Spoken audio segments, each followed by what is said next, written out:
Bienvenue à la plateforme audio de l'église Fireplace à Paris. Notre prière est que ces messages vous permettront de rencontrer Jésus et de le placer au centre de votre vie.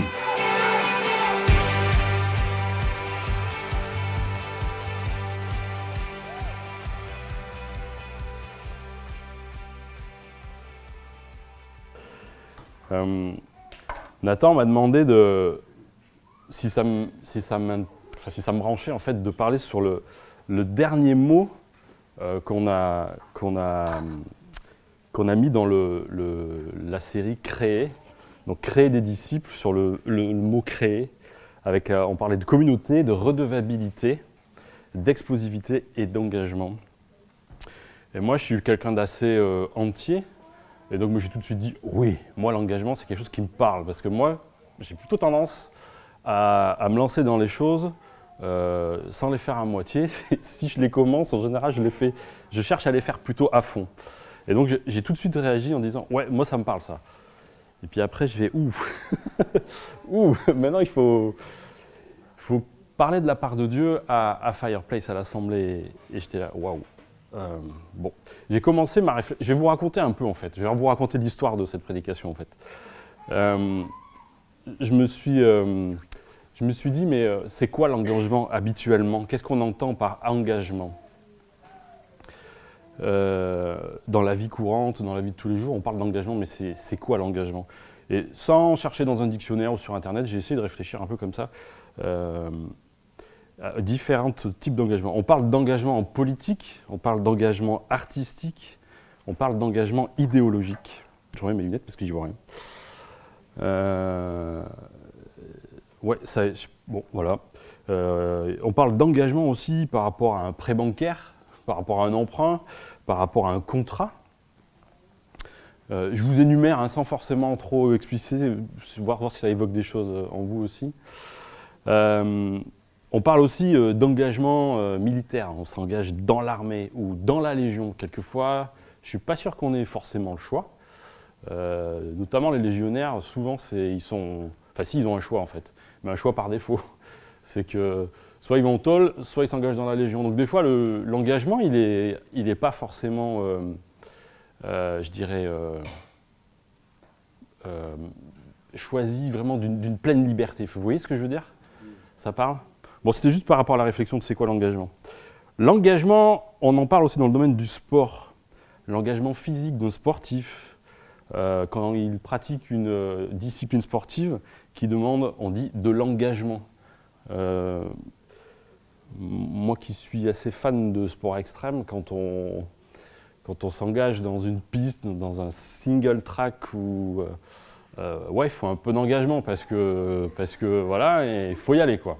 Donc, ouais, du coup, on parle de s'engager dans une piste, dans une trace, dans une voie, et on sait qu'il y a des dangers et des risques, mais on y va, avec cet engagement-là. Il y a un autre truc aussi qu'on évoque avec l'engagement, c'est le sans-engagement. Ouais, j'ai pris un forfait mobile sans engagement. Bon, là, du coup, c'est fun, hein, c'est sans engagement, c'est nickel.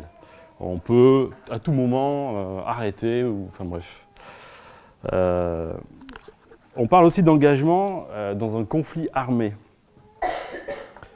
S'engager dans un conflit armé, ça veut souvent dire que on est au bout du bout et qu'on est obligé d'y aller, mais contraint forcé par une situation qui satisfait ni une partie ni l'autre. Et pendant le conflit armé, on parle aussi d'engager l'aviation, d'engager la cavalerie, d'engager l'infanterie qui vont venir en renfort de ceux qui sont déjà au combat. Et enfin voilà, c'était des notions d'engagement. Je vous énumère, je ne vous affolez pas, c'est aussi pour évoquer avec vous, voir comment ça résonne en vous les différentes... pour revenir au forfait sans engagement, il y a aussi des gens qui préfèrent vivre ensemble sans s'engager. C'est plus... Enfin, ils se sentent plus à l'aise avec ça. Soit. On parle souvent d'engagement réciproque, d'engagement mutuel. Ça sous-entend qu'il faut être au moins de deux. Voilà. Un autre sujet au niveau de l'engagement, c'est ce qui est judiciaire. On engage une procédure judiciaire. On va en justice. Là aussi, la situation n'est pas satisfaisante. Enfin, il y a quelque chose qui cloche. Et on s'engage dans une procédure judiciaire, peut-être pour tenter d'aboutir à quelque chose de satisfaisant. On parle aussi d'engager le combat, notamment dans les sports les sports de combat, le judo, la boxe, etc.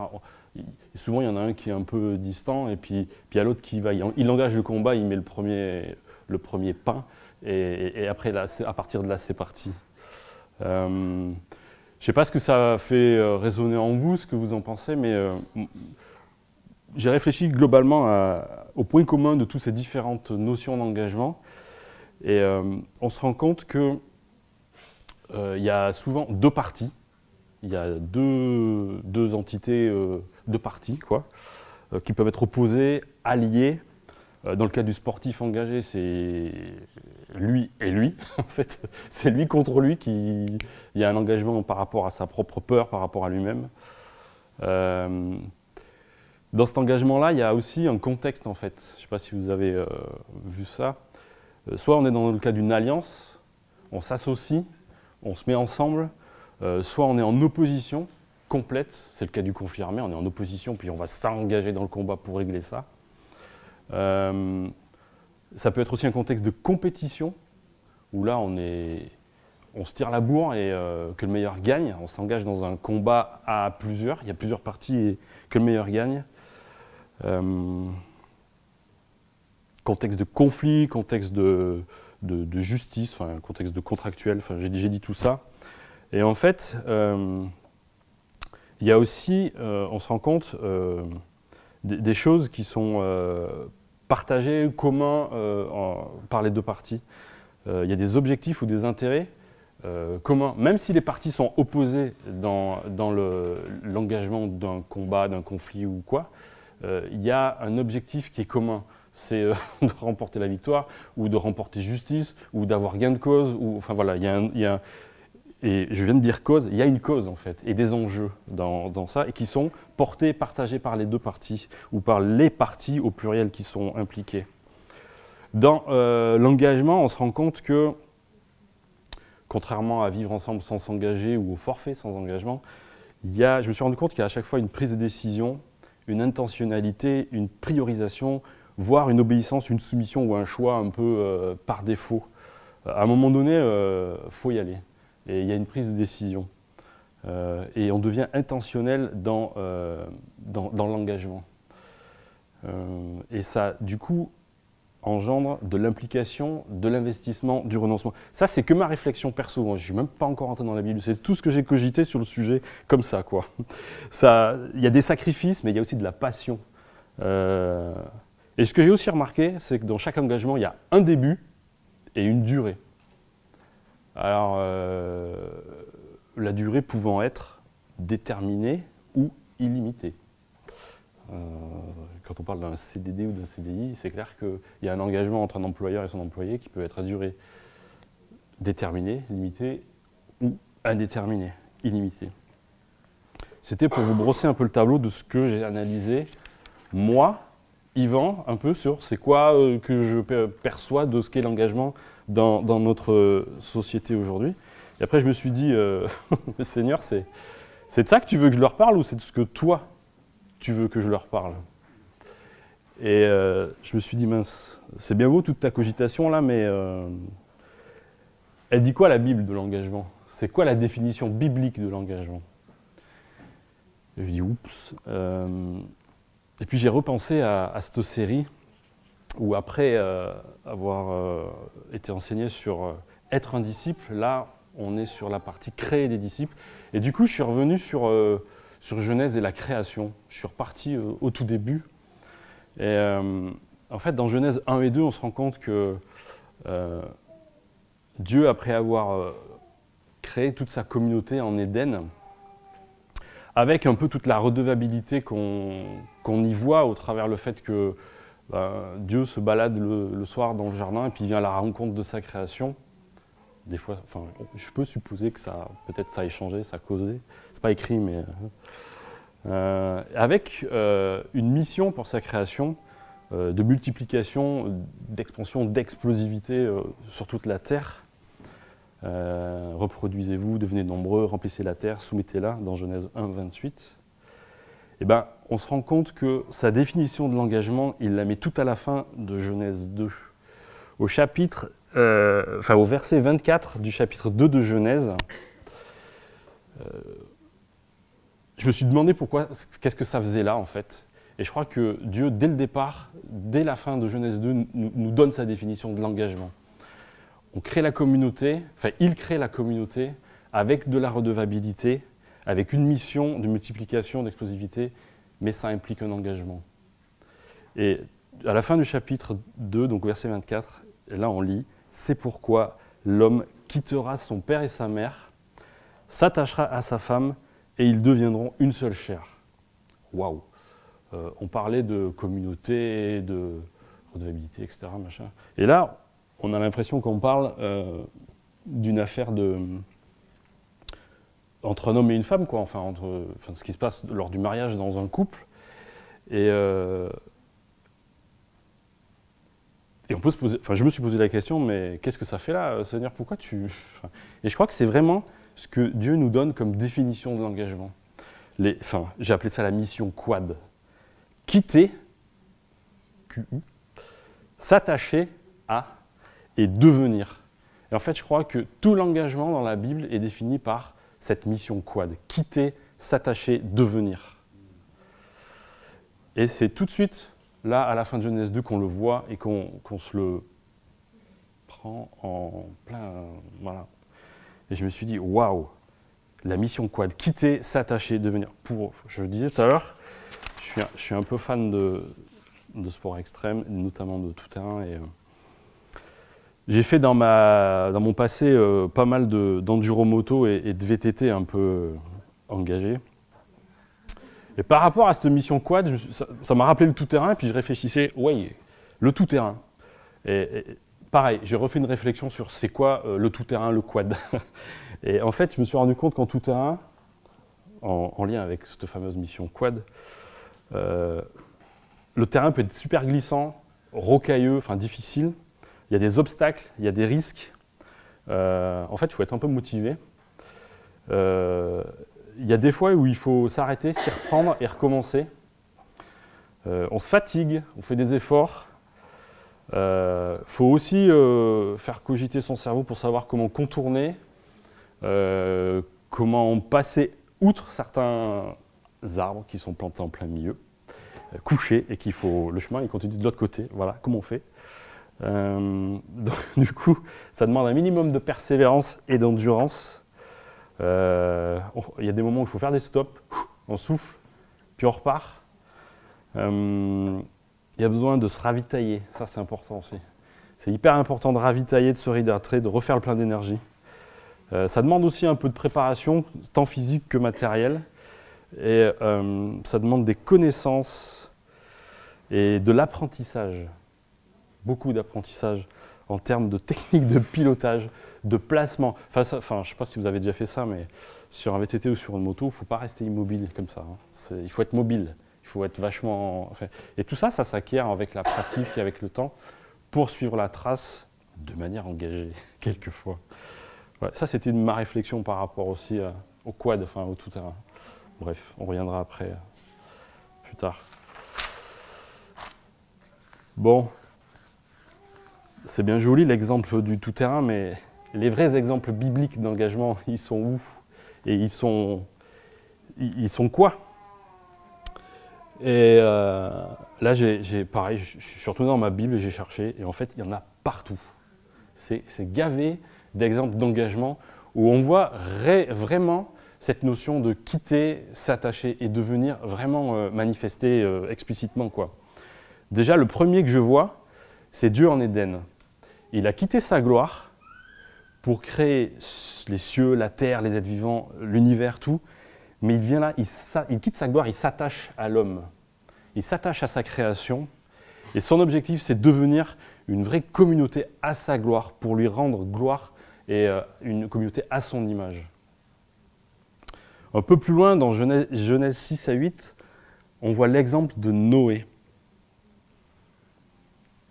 Noé, le seul qui tenait à peu près la route dans une génération complètement corrompue, pervertie. Et Dieu lui parle. Et là, Dieu va quitter sa tranquillité, son quotidien, et s'attacher à sa mission que Dieu lui donne, avec la promesse qu'il y a derrière, et il va construire une arche. Il va stopper toute affaire courante et se focaliser sur l'arche. Il quitte, il s'attache à construire l'arche, et finalement, il va devenir quoi? Le nouveau père de l'humanité, une fois que Dieu se sera souvenu qu'il flottait à la surface de l'eau et qu'il a envoyé le vent et fait sécher la terre. Donc Noé.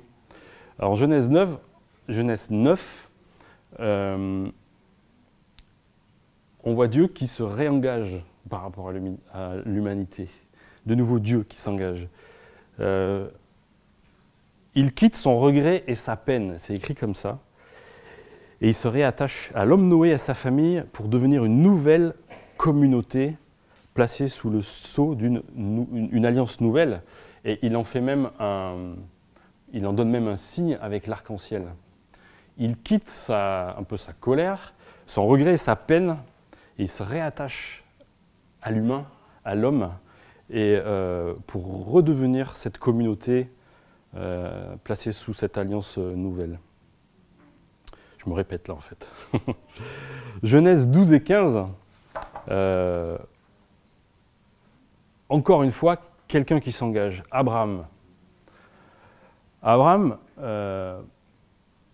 Dieu lui parle, et pareil, il prend entre guillemets ses clics et ses claques, il quitte Charan avec sa femme Sarai, Lot, tous les biens et tous ses serviteurs. Et puis il s'attache à ce nouveau Dieu, parce que lui, il avait des traditions, il avait les dieux de ses pères, etc. Et là, il s'attache à ce nouveau Dieu qui lui a parlé, qui lui demande de quitter. Et il s'attache à la promesse que ce Dieu lui fait, que Yahweh lui fait, d'être une grande nation, une bénédiction pour toutes les familles de la terre. Et il va devenir quoi? Le père de la foi, celui qui place sa confiance en Dieu de manière quasi aveugle et qui y va et qui s'engage. Là, on a vraiment un exemple, waouh! Ouf de ce qu'est un engagement, quoi. Il quitte Charan, il s'attache à Dieu, il place sa foi en lui et il devient le père de la foi. Genèse 22, on revoit Abraham qui quitte Beersheba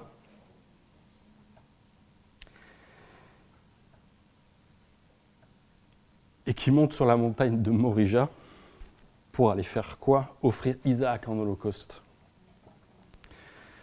Et là, il quitte quand même, malgré ce que Dieu lui demande. Il s'attache à la promesse de Dieu, alors qu'il est dans un paradoxe total. Il sait qu'il va devoir tuer son fils, le seul qu'il a.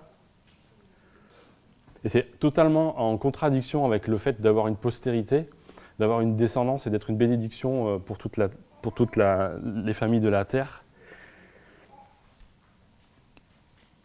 Il s'attache à la promesse de Dieu et il y va. Et il va devenir réellement ainsi le père d'une descendance aussi nombreuse que les étoiles du ciel, pareil au sable du bord des mers.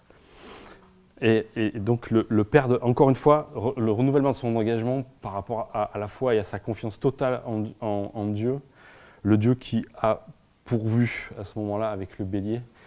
Et malgré, il ne savait pas à l'avance que Dieu pourvoirait, mais il y est allé quand même. Sacré engagement. Il a cru, il a obéi, alors que rien n'était vraiment ni compréhensible ni favorable. D'ailleurs, il a appelé le lieu Jéhovah Jireh, l'Éternel pourvoit. En Genèse 26, on voit Dieu qui renouvelle son engagement à Isaac. Il quitte sa gloire et il apparaît à Isaac. Il s'attache à lui en renouvelant le serment qu'il a fait à Abraham pour devenir la postérité. Et il lui reparle de la terre promise, de la terre que Dieu a promis à son père. Pareil avec Jacob en Genèse 28. On voit Dieu qui se tient, enfin, qui sort un peu du ciel, hop, il passe la tête, il quitte le ciel, et il est là au sommet de l'échelle. Et il apparaît là. Il s'attache à Jacob en lui renouvelant sa promesse d'une descendance et d'une terre promise. Et pour devenir ensemble aussi, là encore c'est écrit, une source de bénédiction pour toutes les familles de la terre. Et quand je dis devenir ensemble, il lui dit carrément « Je suis avec toi, je te garderai ». Au verset 15, Genèse 28, 15. Je continue, il y en a plein, je continue. Hein. Ça va? Je suis parti, je les cite. Tous ceux que j'ai trouvés, je vous les cite. Hein. C'est peut-être un peu beaucoup, mais c'est pas grave. Je pense que c'est bien de se rappeler un peu tous ces quads qu'on voit aux différents endroits de la Bible. En Genèse 32, Jacob quitte Sichem pour aller à Bethel.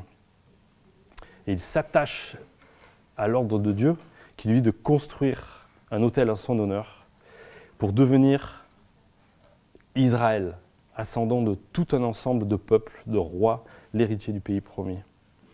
On voit dans Genèse 37 à 45 l'engagement de Joseph, mais lui c'est un engagement un peu contraint forcé parce qu'il quitte contre sa volonté. Ça c'est particulier, un engagement particulier où Joseph quitte contraint forcé Canaan pour se retrouver en Égypte, mais il continue quand même à s'attacher à Dieu. Et il est devenu une source de bénédiction pour toute la maison de Potiphar. D'ailleurs, Potiphar lui demandait plus aucun compte, hormis pour sa bouffe. C'est un truc extraordinaire. Il lui faisait totale confiance. Et il parlait juste de ce qu'il allait avoir à manger à table. Enfin, et il est devenu une source de bénédiction pour l'Égypte, pour tout le pays d'Égypte, et finalement aussi pour toute sa famille, quand son père et ses frères, toute la famille sont venus le retrouver en Égypte. Il dit, au verset 16 de Genèse 41, à Pharaon, « Ce n'est pas moi, mais c'est Dieu qui donnera une réponse favorable. » Il a quitté contraint forcé, mais il est resté attaché à ce Dieu, et puis il est devenu après une source de bénédiction. Encore une fois, le quad de Joseph. Moïse, en Exode. Alors Moïse, c'est un cas Moïse.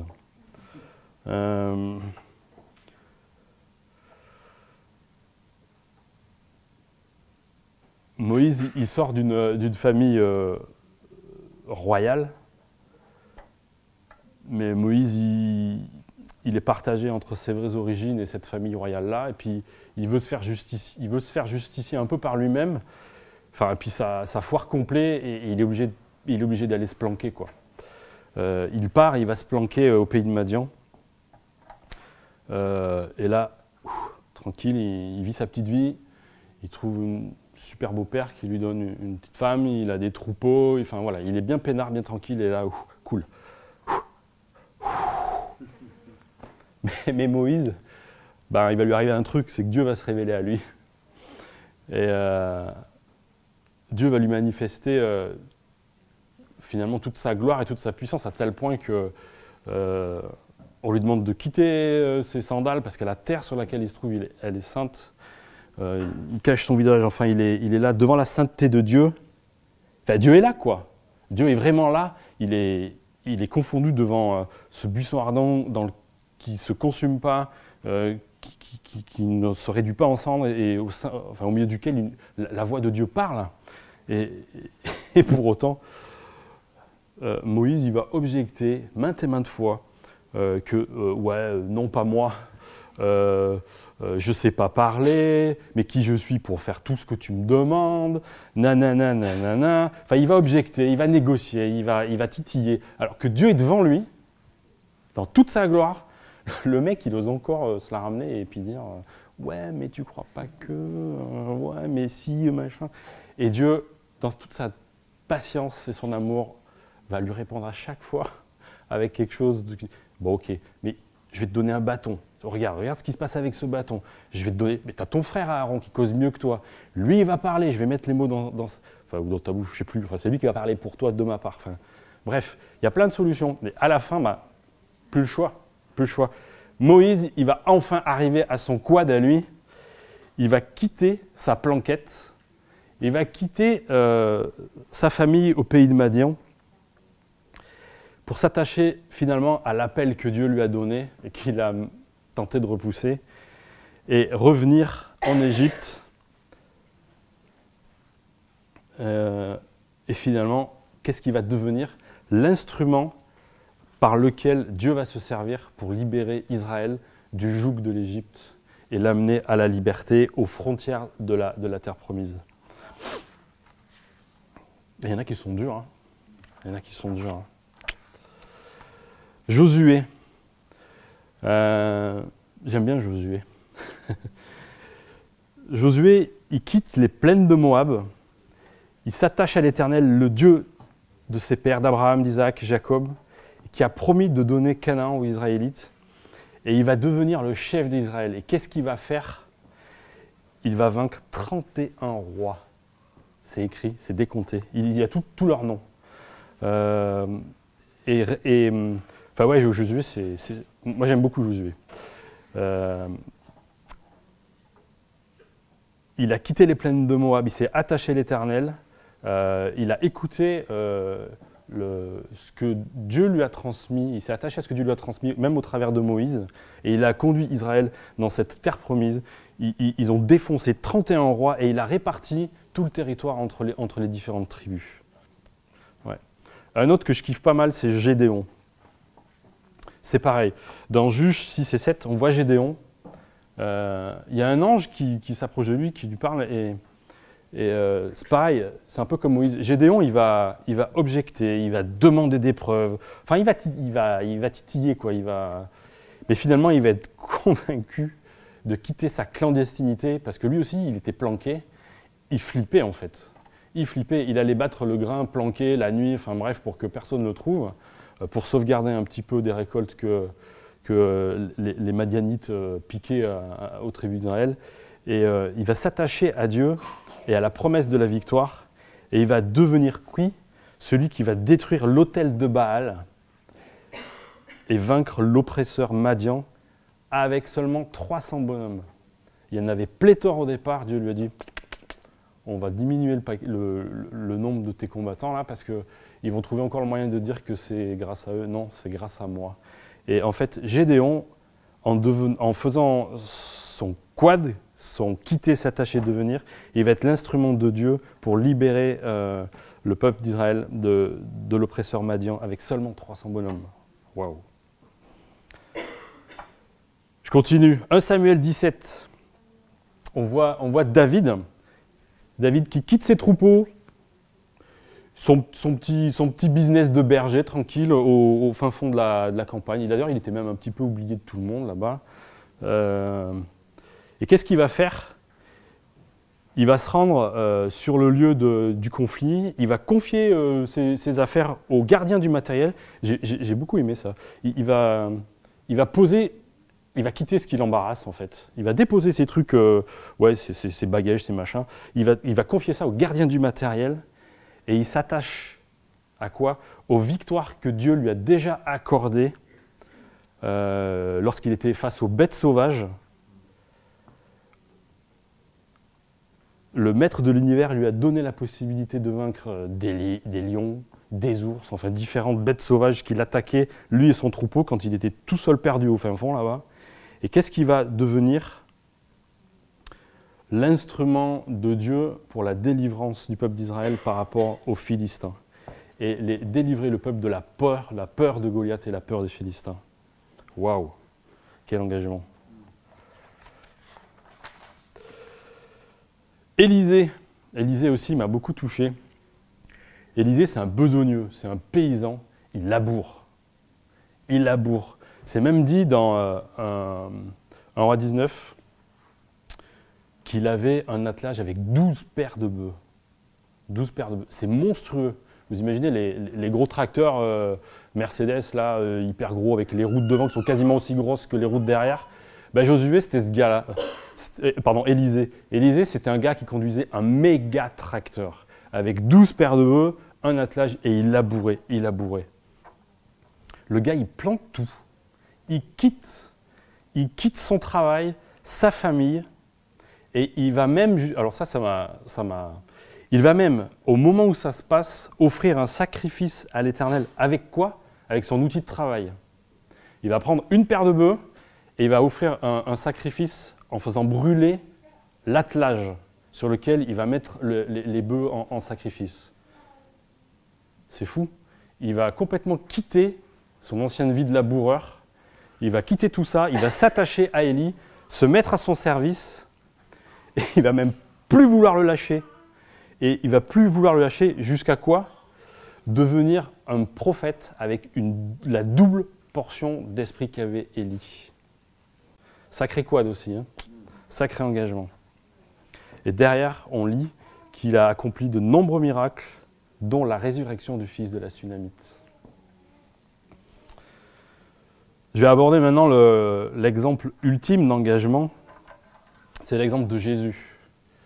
Là, on a balayé un peu tout l'Ancien Testament, là, je vais vous parler de Jésus. C'est vraiment l'exemple ultime d'engagement. Jésus, il quitte la gloire, il quitte sa gloire pour s'attacher à l'humanité, pendant un certain nombre d'années d'ailleurs. Il va vivre comme un humain, il va être tenté comme un humain, il va vivre tout ce qu'un humain peut vivre, de bien, de mal, enfin, il va vraiment, Dieu dans la peau de l'humanité. Il quitte la gloire et il vient s'attacher à l'humanité, vivre l'humanité. Et qu'est-ce qu'il va devenir? Vainqueur du péché. Il va triompher de la mort par sa résurrection. Jésus va devenir le sacrifice expiatoire par lequel tous les péchés sont chassés loin. Il va devenir la victime propitiatoire par laquelle Dieu va être propice à l'homme qui croit dans ce sacrifice-là. Il va être celui qui va porter la condamnation à notre place, celui qui nous rachète de l'esclavage du péché en payant le prix de sa vie, de son sang, et nous offrir la vraie liberté. Jésus va devenir roi et le sauveur. Il sera roi et il aura toute autorité, toute puissance lui sera assujettie. Il devient le sauveur de l'humanité, celui qui permet à l'homme qui était loin de la face de Dieu de redevenir enfant de Dieu. Celui qui permet au Père de renouer avec sa création et à la création de renouer avec son Père, de devenir co-héritier avec Christ du royaume de Dieu. Bref, l'engagement de Jésus est quelque chose qui est, moi qui me... Chaque fois quand je chante un chant où on parle de son engagement, le chant qu'on a chanté tout à l'heure, moi ça me bouleverse. Et vraiment, je veux vraiment vous encourager à réaliser tout ce que le quad de Jésus implique et tout ce qu'il implique pour nous aussi. Tout ce qu'il a impliqué pour lui et tout ce qu'il a impliqué pour nous aussi. Je veux lire un passage avec vous dans Philippiens, il est connu. Philippiens 2.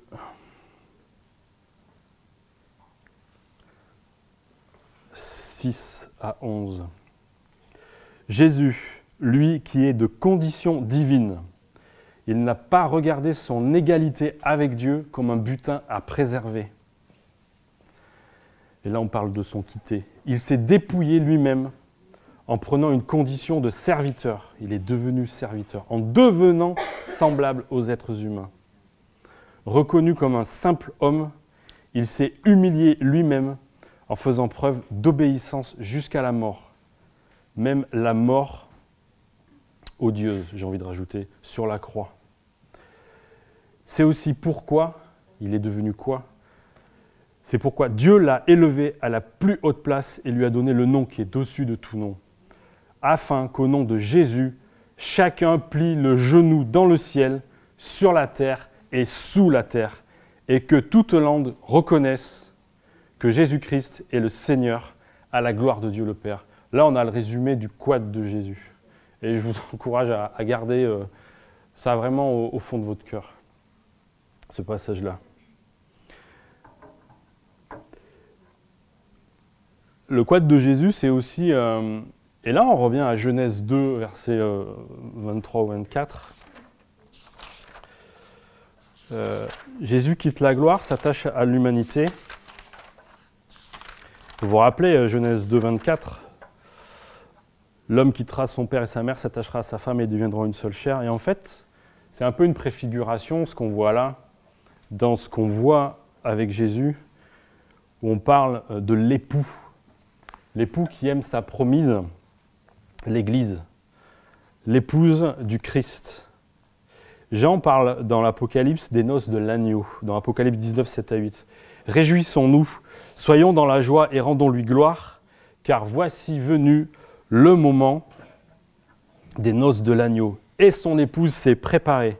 Il lui a été donné de s'habiller d'un fin lin, éclatant, pur. En effet, le fin lin, ce sont les œuvres justes des saints.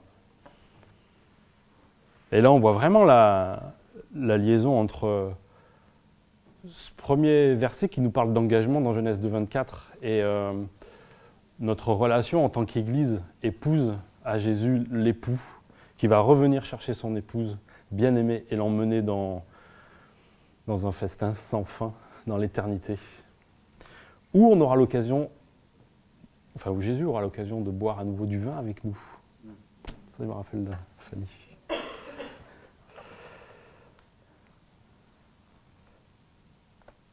On peut voir plus tard, après dans le Nouveau Testament, d'autres exemples d'engagement, de quad.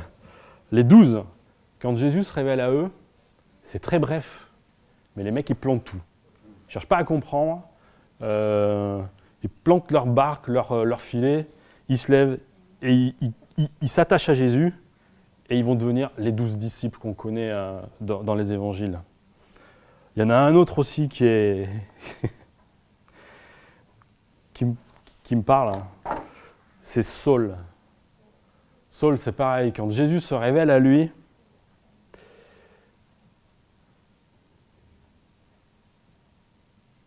eh ben, il va quitter tout simplement son rabbinisme, sa religiosité terroriste, tyrannique. Il va s'attacher à l'évangile pour devenir Paul, le grand missionnaire apostolique qu'on connaît et dont on peut voir toute la vie et les œuvres divines dans les épîtres. Ouais, Paul, enfin, les 12, bon voilà, mais Paul, il vient de loin quand même. Hein. C'était un sacré lascar. Hein. Le gars, il y avait la loi, et puis c'est tout. Si tu respectais pas la loi, voilà. C'était un terroriste, Saul. Il faut vraiment se mettre ça dans la tête. Et quand Jésus s'est révélé à lui, de terroriste, il est devenu missionnaire évangélique. Waouh! Quel quad, quel engagement. C'est fou. C'est fou, c'est fou. J'arrête là, il y en a trop. Je pense qu'il y en a encore, mais bon, j'espère que c'est pas trop, que vous avez... Bon, il y a plein d'exemples dans la Bible, on les a un petit peu brossés. Maintenant, comment ça s'applique dans ma vie? Comment ça s'applique dans nos vies, ça? Ce fameux quitter, s'attacher, devenir. Ben, je crois que d'un point de vue personnel, quand on commence à s'approcher de Dieu et de son amour, et que le Saint-Esprit nous révèle notre condition misérable, notre péché, notre esclavage par rapport au péché, le fait qu'on est séparé de la Sainte Dieu, malgré tous les efforts qu'on peut faire pour faire le bien, pour tenter de faire le bien. Là, il n'y a qu'une chose qui peut se passer au travers de la repentance et en plaçant notre foi en Christ, qui a subi la sentence de mort à notre place, en acceptant cette grâce divine, ben, c'est tout simplement de mourir à nous-mêmes et laisser Jésus nous envahir, nous envelopper de son amour divin et nous permettre d'être libérés, de redevenir enfants du Dieu, en totale connexion avec notre Père. Et là, on voit vraiment dans la conversion, le quad de la conversion. On quitte notre nature de pécheur, notre condition misérable d'humain voué à l'enfer. On s'attache à Jésus, on est un avec Christ et on devient une nouvelle créature avec des fruits de l'esprit qui découleront et des actions neuves et nouvelles qui découleront de cette nouvelle naissance. Ça demande une décision quand même. Hein. Ça demande la décision de quitter. Pour prendre cet engagement, il y a une décision initiale. Paul nous dit dans Galates 2,20 « J'ai été crucifié avec Christ. Ce n'est plus moi qui vis, c'est Christ qui vit en moi. Et ce que je vis maintenant dans mon corps, je le vis dans la foi au Fils de Dieu, qui m'a aimé et s'est donné lui-même pour moi. » Là, là aussi, le résumé du quad de la conversion. D'un point de vue perso, il y a un autre engagement qu'on peut évoquer après l'engagement au travers de la conversion, de la repentance. C'est un engagement qui est lié à l'obéissance au baptême. Ça demande de prendre une décision pour montrer publiquement, et on s'entend bien que c'est pas un acte magique et que c'est plus symbolique, mais on montre publiquement la vérité, la réalité de notre engagement, l'engagement qu'on a pris lors de notre conversion. J'ai fait des petits schémas sur mon cahier avec un petit bonhomme hop, qui va dans le baptistère. On quitte notre ancienne vie, on rentre dans ce bassin rempli d'eau, on quitte notre ancienne vie, notre condition de pécheur perdu. On s'attache, une fois sous l'eau, immergé, complètement noyé dans le fond du bassin, on s'attache à l'œuvre salvatrice de Christ, on meurt avec lui en plaçant notre foi en lui, et on ressort de là, souvent habillé en blanc, mais bon, peu importe, dégoulinant d'eau, complètement pur, une nouvelle créature, libre du péché, on ressuscite avec Christ, sauvé par grâce, pour cette vie et la vie éternelle avec notre Père. Amen. Dans Romains 6, versets 3 à 6, voilà ce qu'on lit.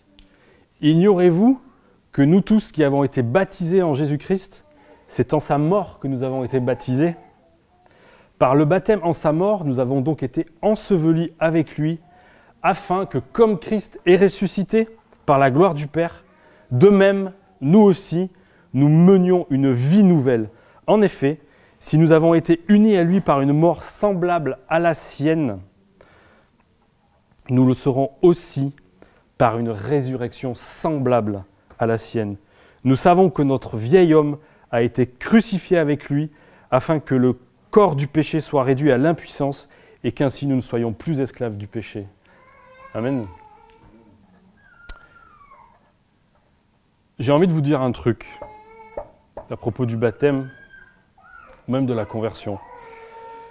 Si on est hésitant, si on n'est pas complètement convaincu, si on est un peu sur la retenue, si on ne sait pas trop, voilà. Lorsque j'ai fait l'académie, j'ai retenu un truc, c'est qu'on n'est pas obligé d'être 100% prêt, voire 120% prêt. Dieu ne nous demande qu'une chose, c'est d'être suffisamment prêt. Et les choses, elles vont continuer après la conversion, après le baptême. On va continuer à grandir, on va continuer à croître en tant que nouvelle créature. C'est comme pour mon tout-terrain.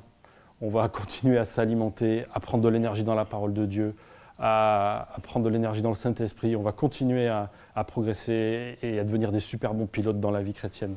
Et on va éviter les obstacles avec l'aide du Saint-Esprit. Enfin bref, vous comprenez ce que je veux dire? Ceux qui hésitent encore, ceux qui ne sont pas complètement sûrs d'eux, si vous êtes convaincus que Jésus est votre sauveur, que vous avez placé votre foi en lui, attendez pas d'être 100% prêt, 120% prêt, 150% prêt. Soyez juste suffisamment prêt et allez-y, engagez-vous.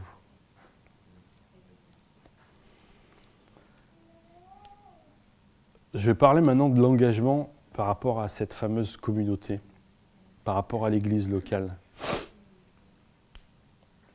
Je vais lire dans Actes 2, 41 à 47, ce qui se passe dans la première communauté après que Jésus soit remonté au ciel. Quelque chose qui est aussi très important pour nous. Ça commence par, au verset 41, « Ceux qui acceptèrent sa parole furent donc baptisés », j'en parlais à l'instant, et ce jour-là, le nombre des disciples augmenta d'environ 3000 personnes. Waouh! Ok, ça c'est la base. Derrière, qu'est-ce qu'on lit? Ils persévéraient dans l'enseignement des apôtres, dans la communion fraternelle, dans la fraction du pain et dans les prières. La crainte s'emparait de chacun et il se faisait beaucoup de prodiges et de signes miraculeux par l'intermédiaire des apôtres. Tous ceux qui croyaient étaient ensemble, ils avaient tout en commun. Ils vendaient leurs propriétés et leurs biens, et ils en partageaient le produit entre tous en fonction des besoins. Chaque jour, avec persévérance, ils se retrouvaient d'un commun accord au temple, ils rompaient le pain dans les maisons, et ils prenaient leur nourriture avec joie et simplicité de cœur. Ils louaient Dieu et avaient la faveur de tout le peuple. Et le Seigneur ajoutait chaque jour à l'Église ceux qui étaient sauvés. Waouh! C'est ouf. Et là, il y a du quad, hein, moi je vous le dis. Il y a du quad au sein de la communauté. Qu'est-ce qu'on lit? Que dans cette communauté-là, les gens ont fait le choix et ont pris la décision de quitter leur ancienne vie et se sont fait baptiser. Premier verset. Il fut donc baptisé, et ce jour-là, le nombre des disciples augmenta d'environ 3000 personnes. Qu'est-ce qu'ils font? Ils s'attachent à l'enseignement, ils s'attachent à la communion fraternelle, ils s'attachent à la fraction du pain, ils s'attachent à la prière. Ils étaient ensemble, tous, avec tout en commun. Alors là, on peut dire qu'ils quittaient, bon, on ne va pas vous demander de vendre vos maisons, vos voitures, etc. Mais on voit quand même qu'il y a quelque chose qui change. Ils quittent une vie d'égoïste, une vie où ils avaient leur petite propriété, leur truc à eux, et ils deviennent généreux. En s'attachant à cette communauté-là, ils deviennent généreux. Ça me fait penser au message que Manu avait parlé, prêché l'autre fois sur la confiance. Il faut qu'on ait plus confiance. Moi, ça m'a percuté personnellement. Voilà. Ils persévéraient chaque jour, ensemble, au temple, en accord, avec joie, simplicité de cœur. Ils louaient Dieu. Pour devenir quoi? Une église dans la crainte de Dieu, où il y avait quoi? Des signes miraculeux, des prodiges. Ils avaient la faveur du peuple, ils avaient la faveur du coin. Le territoire Fireplace va avoir notre faveur. Et ils grandissaient. Qu'est-ce qu'on lit? Ils grandissaient chaque jour, le dernier verset, ils louaient Dieu et avaient la faveur de tout le peuple. Le Seigneur ajoutait chaque jour à l'Église ceux qui étaient sauvés. C'était une communauté qui grandissait, qui multipliait, avec des nouveaux disciples. Amen? Ça, c'est un beau quad, ça. Un quad par rapport à l'Église, à notre Église locale, à la communauté. J'ai parlé de plein de trucs, mais le sujet de la série, c'est créer des disciples. On y arrive. On y arrive. Créer des disciples. L'engagement dans le discipulat. On lit dans Matthieu 28, versets 18 à 20, ce qu'on appelle le grand mandat, la mission. Jésus s'approcha et leur dit « Tout pouvoir m'a été donné dans le ciel et sur la terre. Allez, faites de toutes les nations des disciples, baptisez-les au nom du Père, du Fils et du Saint-Esprit, et enseignez-leur à mettre en pratique tout ce que je vous ai prescrit. Et moi, j'ai mis entre parenthèses Jésus, je suis avec vous tous les jours jusqu'à la fin du monde. » Moi, ce que je remarque, ce n'est pas une suggestion ni vraiment une proposition, c'est l'impératif qui est utilisé, c'est un ordre. Ok ? Juste ce grand mandat-là, c'est un ordre. Dieu ne nous demande pas de tergiverser, il nous donne un ordre. C'est un ordre. Et c'est un ordre divin, c'est Jésus qui le dit. Où est-ce qu'on voit le quad là-dedans ? Premier mot, allez. Impératif, allez, impératif du présent. Quittez, allez, barrez-vous, allez. Et derrière, il faut qu'on s'attache à quoi ? C'est quoi le fond de cette mission-là ? C'est faites de toutes les nations des disciples et baptisez-les au nom du Père, du Fils et du Saint-Esprit et enseignez-leur. Non, là, excusez-moi, je me plante. Donc le quitter, c'est le aller. Attacher, il faut qu'on s'attache à la mission qui est de faites de toutes les nations des disciples en devenant comment ? Comme Jésus. Jésus qui s'est fait baptiser, qui a pris le baptême et qui a enseigné, sauf qu'il nous le demande à nous de faire la même chose auprès des nations. Donc, quittez, allez, attachez-vous à la mission de faire des disciples et pour ça, devenez comme moi. Baptême et enseignement. Il y a un truc en plus par rapport au quad qu'on a vu jusqu'alors, c'est quoi? Ben, c'est qu'on n'est pas tout seul. On est grave assisté. Le pouvoir divin est avec nous. Jésus dit d'entrée de jeu, et il le dit au début, avant d'envoyer l'ordre, il dit « Tout pouvoir m'a été donné sur le ciel et sur la terre. » Je vous le rappelle. Jésus s'approcha et leur dit « Tout pouvoir m'a été donné dans le ciel et sur la terre. » Là aussi, hein, ce n'est pas une remarque en passant, c'est une affirmation. Bam! C'est la base. Avant le grand mandat, il y a la base. Tout pouvoir m'a été donné dans le ciel et sur la terre. Et ça, c'est juste super encourageant et super boostant. Pourquoi? Parce qu'une fois qu'il a mis la base, il conclut le grand mandat en disant quoi? Je suis avec vous tous les jours jusqu'à la fin du monde. Ça veut dire quoi? Que Jésus, celui qui est tout puissant, celui qui a toute autorité sur tout ce qui est dans le ciel, sur la terre, sous la terre, bref, qui a toute autorité sur tout, ben, il est avec nous. Donc, dans ce grand mandat qui est notre quad à nous, quittez, allez, attachez-vous à la mission de faire des disciples et devenez comme lui en baptisant et en enseignant pour que les gens mettent en pratique, eh bien, on n'est pas seul. On est assisté de la toute-puissance de Jésus et ça, avec une durée illimitée jusqu'à la fin du monde. Enfin, si, c'est une durée limitée quand même jusqu'à la fin du monde, mais après, il y a l'éternité. OK? Donc ça, c'est le grand mandat. Et c'est l'engagement de créer des disciples qu'on doit prendre. Et qu'on doit prendre parce que par obéissance, c'est un ordre. Je me dépêche. Moi, ce que je vois aussi, c'est l'exemple de Jésus. Là, il y a le grand mandat pour tout le monde, et un peu vaste et général, mais il y a Jésus. Qu'est-ce qu'il a fait, Jésus, pour rentrer dans ce grand mandat? Ben, il a géré les priorités. Qu'est-ce qu'il a fait?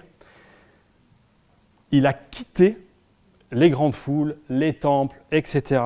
Pourquoi faire? S'attacher à 12 mecs qui sortaient de leur bateau, qui étaient des publicains, des ramasseurs d'impôts, enfin, des gars pas forcément plutôt, voilà, hein, ça vous parle comme ça, hein? Et qu'est-ce qu'il va faire? Il va s'attacher à leur enseigner, à leur montrer et faire devant eux, avec eux. Et derrière, il va les envoyer en mission. Pourquoi faire? Pour devenir une communauté de disciples qui va créer des disciples. Jésus, il priorise. Il ne prend pas tout le monde, il en prend 12. Il quitte les autres et il se focus sur ceux-là. Il leur apprend, il leur montre, il fait avec eux et après il les envoie faire. OK? Et ces gens-là vont devenir une communauté de disciples qui vont créer d'autres disciples. Et là, on va partir dans la multiplication et dans l'explosion. Mais ça a demandé le quad de Jésus, encore une fois, là. Il a quitté, il s'est attaché, il devenir cette communauté de 12 plus lui. Dans le discipulat, en fait, il y a un engagement. Il y a un engagement à prioriser. Il ne faut pas partir tous azimuts. Pour être efficace, je crois que c'est une stratégie que Dieu nous montre là. Pour être efficace dans le grand mandat qu'il nous donne en Matthieu 28, il y a une méthode, il y a une stratégie, et Jésus nous la montre. Il faut prioriser, il faut s'attacher à une petite communauté de disciples là, et cette petite communauté-là va multiplier, va s'étendre pour faire d'autres disciples. En répandant l'évangile. Et ça, ce n'est pas du tout en contradiction avec le grand mandat. C'est quelque chose qui s'imbrique dans le grand mandat et qui est un outil au service du grand mandat. D'ailleurs, dans 2 Timothée 2.2, quand Paul parle à Timothée, il lui dit un truc qui est vachement important. Comptez bien, ce que tu as attendu de moi, en présence de nombreux témoins, confie-le à des personnes fidèles qui soient capables de l'enseigner aussi à d'autres. Donc, moi, Paul, je t'ai causé, toi, Timothée, confie tout ça à des personnes fidèles, 3, qui soient capables de l'enseigner aussi à d'autres. Je ne l'ai pas inventé, c'est l'Académie aussi. Mais c'est vachement puissant. C'est-à-dire qu'on voit clairement que l'expansion de l'Évangile et l'expansion des disciples, la multiplication, ça passe par un discipulat rapproché. Paul, Timothée, qui fait passer le message à des personnes fidèles, qui soient eux-mêmes capables de le répandre à d'autres. Et là, si on fait 1 plus 2, enfin bref, c'est exponentiel. Et là, ça devient le grand mandat, dans toute sa puissance. Donc pour revenir au sujet qui nous importe ce matin, on a besoin de réaliser qu'il y a un quad aussi à faire dans le discipulat. Il y a besoin d'un engagement. Il faut qu'on quitte des visions peut-être trop vastes, des choses qui sont... Enfin bref, suivez l'exemple de Jésus ou de Paul avec Timothée, s'attacher à quelque chose de peut-être plus petit, mais qui va rentrer dans le grand mandat et exploser, et faire que ça va exploser. Ok? C'est bon pour tout le monde? Ouais. Je me dépêche. Je pense que pour tout ça, c'est mon dernier point, il y a besoin d'être des combattants. Il faut prendre une décision, il faut s'engager et être des combattants. Pour l'avancement du royaume de Dieu, il faut être des combattants spirituels. Je vous rappelle, pour ceux qui l'auraient oublié, je ne suis pas sûr que vous l'ayez oublié, mais je vous le rappelle quand même, on est en guerre. On est en guerre spirituelle, et il y a un ennemi. Plein de fois, quand Paul parle à Timothée, il lui parle de combat. 2 Timothée 2, 3, 4. « Souffre avec moi comme un bon soldat de Jésus-Christ. Aucun soldat en service ne s'embarrasse des affaires de la vie courante s'il veut plaire à celui qui l'a recruté. » Qu'est-ce qu'on voit là? Que pour devenir un bon soldat, il faut quitter tout ce qui est inutile et s'attacher à ce chef, à ce commandant et le suivre. Okay? Dans 1 Timothée 1, 18-19, on voit que Paul dit « Combat le bon combat en gardant la foi et une bonne conscience. » 1 Timothée 6, 12, « Combat le bon combat de la foi, saisis la vie éternelle. » 2 Timothée 1, 7, 8, c'est un encouragement à persévérer. Là, on lit « En effet, ce n'est pas un esprit de timidité que Dieu nous a donné, mais un esprit de force, d'amour et de sagesse. N'aie donc pas honte du témoignage à rendre à notre Seigneur, ni de moi son prisonnier, mais souffre avec moi pour l'Évangile en comptant sur la puissance de Dieu. » On a besoin de s'engager dans le combat spirituel aussi. Il faut qu'on quitte notre zone de confort, notre petite vie tranquille, notre timidité, qu'on s'attache à la puissance de Dieu pour devenir des héros, H-E-R-A-U-T, ceux qui proclament l'Évangile avec du zèle, mais aussi de la sagesse. Dans Éphésiens, je vais arrêter là. Dans Éphésiens 6, 10 à 17, par rapport au combat spirituel, on lit « Enfin, mes frères et sœurs, fortifiez-vous dans le Seigneur et dans sa force toute puissante. Revêtez-vous de toutes les armes. » On va au combat. « Revêtez-vous de toutes les armes de Dieu, afin de pouvoir tenir ferme contre les manœuvres de l'ennemi, le diable.